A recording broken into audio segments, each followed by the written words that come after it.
Hello, I am Steve, a medical student. What is your name and where are you from?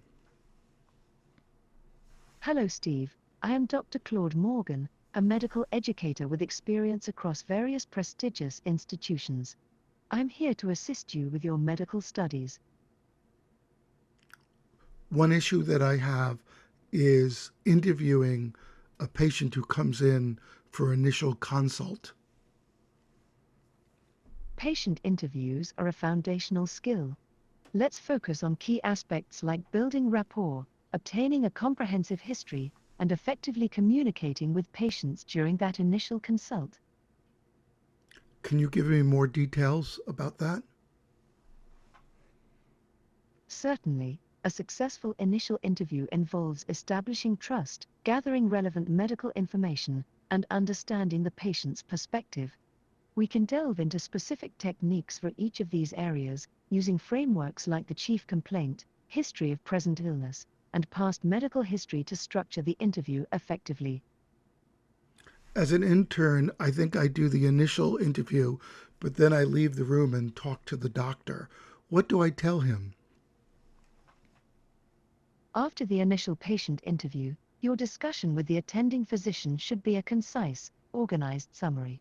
Focus on the chief complaint, pertinent history, key physical exam findings, and your preliminary differential diagnosis with supporting reasoning. What other areas of medicine can you help me with?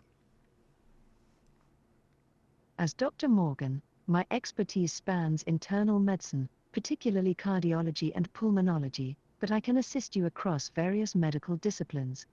I can help you clarify complex topics in anatomy, physiology, pharmacology, and clinical medicine, providing guidance through clinical reasoning exercises and case studies.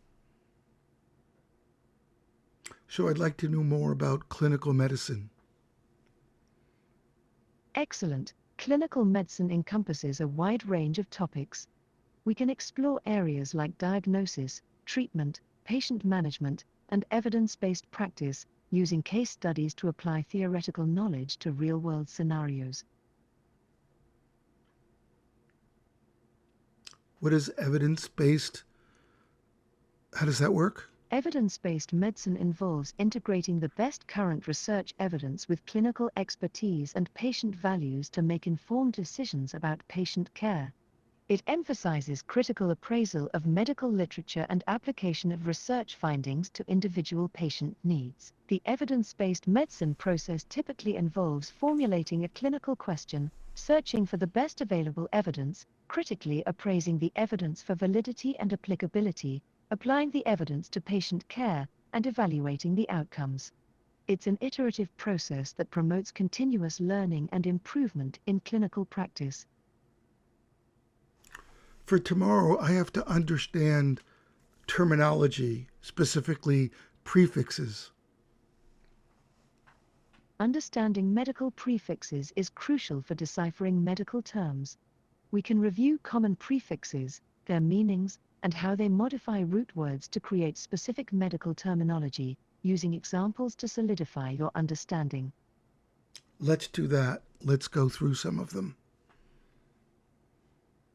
All right, let's start with hyper, hypo, Taki, and Brady.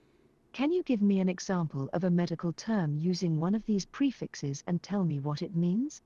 This will help me assess your current understanding. Hypo, as in hypodermic.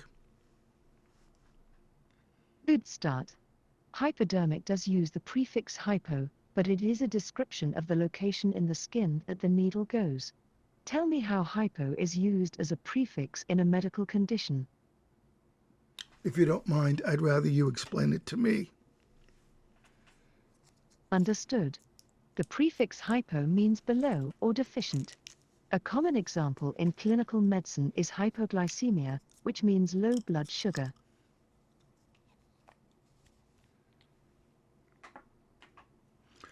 Thank you for your help. Where did you study?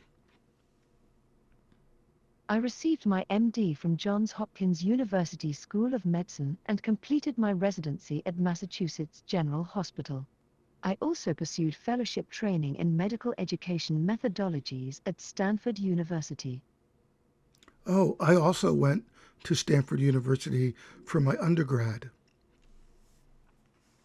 That's excellent, Steve. Stanford has a strong academic tradition. Perhaps you can share some of your experiences there as we continue our discussions on medical terminology and clinical medicine.